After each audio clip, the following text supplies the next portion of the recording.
Hey Bookies, welcome back to the channel. It is Friday, baby. Yeah, baby. We're getting ready to head out to get some. Now my phone wanna act stupid, but I hope y'all enjoyed the video. Yeah, baby, bussin' baby. Let's get into this video. Blowing, y'all. I don't know if a hurricane coming or what, but the wind is blowing. Today is a different day, you know what I'm saying? Not talk about the same thing every day. But I'm gonna tell y'all something. This crazy dream that I had, I went and put that shit on the ground as soon as I woke up. Like I had that dream that time I had died, and I went up in the sky, and my heart had dropped, and my spirit had left my body. And then that same time I had that dream, my baby was about 3 weeks. DSS had popped up at my door.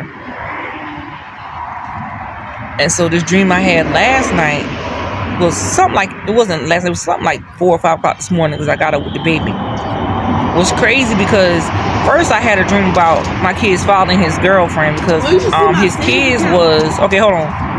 My kids was, it was Nana and Kira was laying in the bed with me and him or something like that. And his phone rang and it was his girlfriend. And she was talking pretty fine because he put it on speakerphone. And once he put it on speakerphone and I think Nana had said daddy, she flipped off and she went crazy in the dream on the phone, cursing and carrying on, talking about you with this girl, that and the third, you say you're not messing with her, this and that and third, you say you're there for the kids, all this blah blah blah in the dream.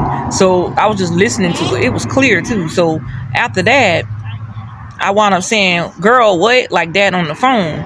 And she was like, oh, bitch, da da da, blah, blah, blah. She was just going off on me out of nowhere. She said, you lucky my mail got to come to your house. I was like, what? You know, like that. And he was like, well, you know, we ain't got time for all that. I'll talk to you later. She kept going on and on. And he turned off the speakerphone. And then in the dream, he got up, got dressed, went to my mailbox, checked my mailbox. He was looking for a letter for her or something. Then I had a letter, and then me and him got a little argument. I snatched a letter out of his hand, but it wasn't for her. It was for somebody named Edwards or something like that. And then he got into his car and he left. After that dream, that's when I had the dream about the baby that I was carrying, that I didn't know I was pregnant because my stomach was hurt like I had to take a doo-doo or something. Close this door for me, Naya. This one. So I went walking through the house. It was like that old house in the Bishop. I was walking through it and like walking down the hallway, and I just started grabbing my stomach because the pain was so deep. I went into Naya's room and lay on her bed. Why I did that in a dream, I don't know. But I went into the room and lay on her bed and put my legs up, and I felt pressure, and I started to push. That's when I told Naya, you got to help deliver this baby. I guess she was like, what baby? Because she kept panicking and walking back and forth down the hallway. By the time she came in there, I had already had the baby. The baby was still attached to me. When the baby came out, it was a 10-pound baby girl, yo. So Naya called 911 and the ambulance came. When the ambulance came, it was a white guy and a white lady. They cut the baby off of me and handed me the baby. And I woke up out of the dream and I was just hysterical because I looked over at Saija in the crib like, hold on, what?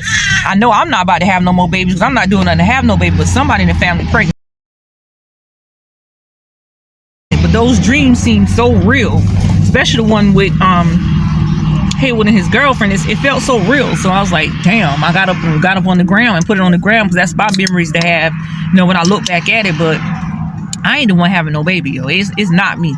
It can't be possible because that dream seems so real. And maybe it was just something to do with Saija, but I don't know. But I had the baby natural. I pushed that baby out and it looked so real. But anyways, I got my road dog, my right hand man on this side driving for me. She got her RIP. I love them RIP too, but they give me too much energy. I drink the monsters. I'm not gonna give me one now, but good because I do schoolwork. I be up all night. Oh yeah, she's like she said, she be up all night doing schoolwork. She didn't put her lashes on there, but she did do her hair still looking beautiful, sitting high up over there on that pillow over there.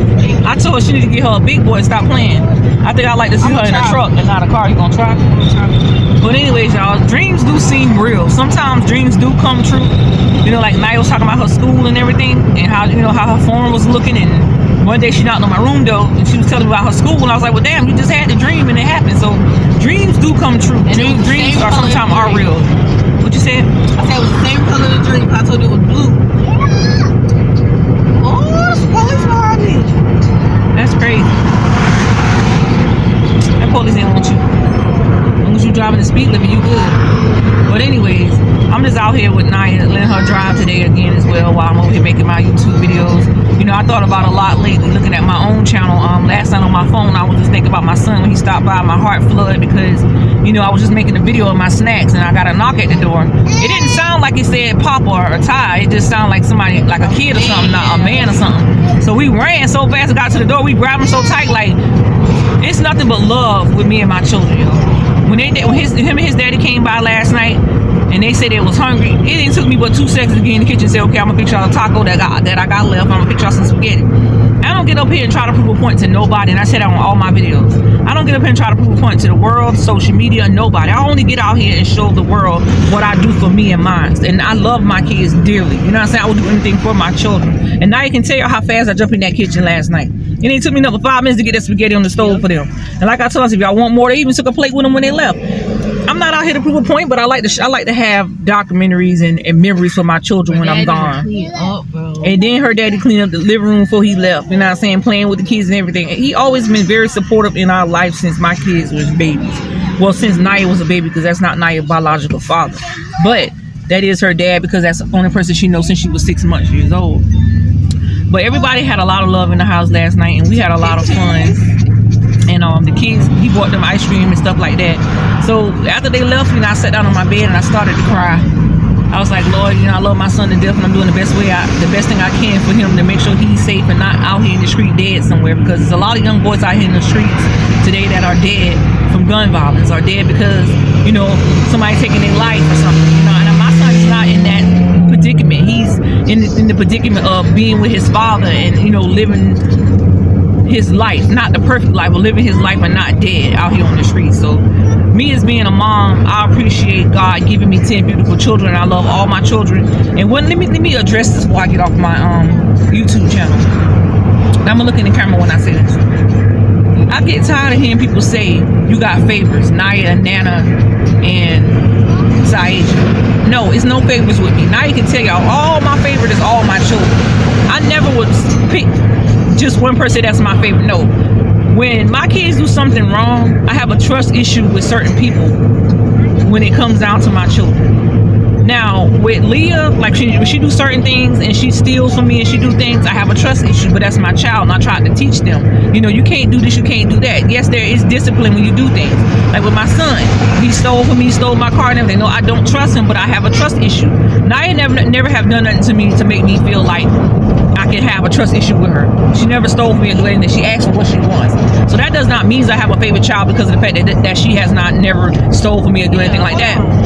You are basically disciplining your children, showing them what they should and should not be doing. You're not supposed to steal from your parents. You're supposed to ask for what you want. Let me say something. Go ahead.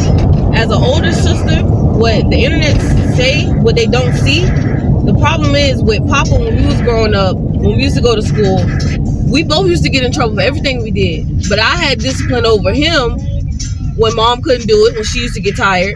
So I do the same thing with the rest of my siblings. There is no favoritism. Right. If Leah do something, I am older sister. I am basically a second mom to her. She has no choice but to listen. Right, but they trying to feel like, oh, you harming them or no. And I feel like if there was any harm, you think I will allow that to happen? No. But by her being a big sister, like she said, Naya has a lot of responsibility and a lot of weight on her shoulders. But she have been there since day one with Papa and all her siblings. She watched all of them grow up. She teach them. She showed them the way.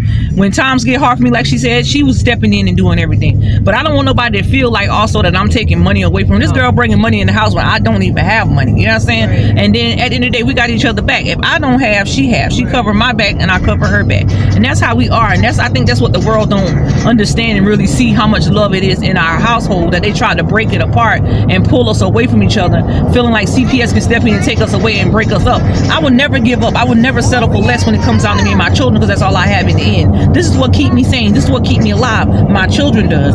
Family backstab me too many times, talk about me and drag my name in the dirt. I don't got nothing to say to family. It's me and my 10 children in the end. Nobody can't tell me what I can and cannot do for my children. Nobody cannot tell me my kids cannot be on camera. I gotta make money for me and them. If we go out here every day in this truck, it takes gas. We go out here every day to the Dollar Tree, it takes money. You gotta have goals. You gotta have long-time goals, short-time goals. You gotta set yourself up for bigger plans and success. You know what I'm saying? You got to communicate, be motivated, dedicated in everything that you do. Regardless of what the world may say, you are who you are until you die. You know what I'm saying? We are all human. We're not perfect. You know what I'm saying? I be trying to tell my kids that shit. We ain't got it. We're going to go out there. We're going to go get it. I remember one time we was broke down, y'all. We had no money. This was when DSS stepped in 2019. I made my children go out there and do what night? I made Papa and Night go out there and ask for help because I didn't have it. This was way before TikTok, any of these platform apps that I'm on. And even before social media, I was still out there hustling and doing what I had to do to make sure me and my kids eat, by paying rent and doing what I had to do. Even though I was getting EBT, I bought all the food and cook every day. Another thing I want to address before I get off this before I get off my YouTube channel is I cook every day of my life for my children. My kids don't eat now because I guess they got to get used to being back home. But it is before TikTok and all this stuff came apart, y'all, I would cook every day for my children. My kids will never have to go out without a meal.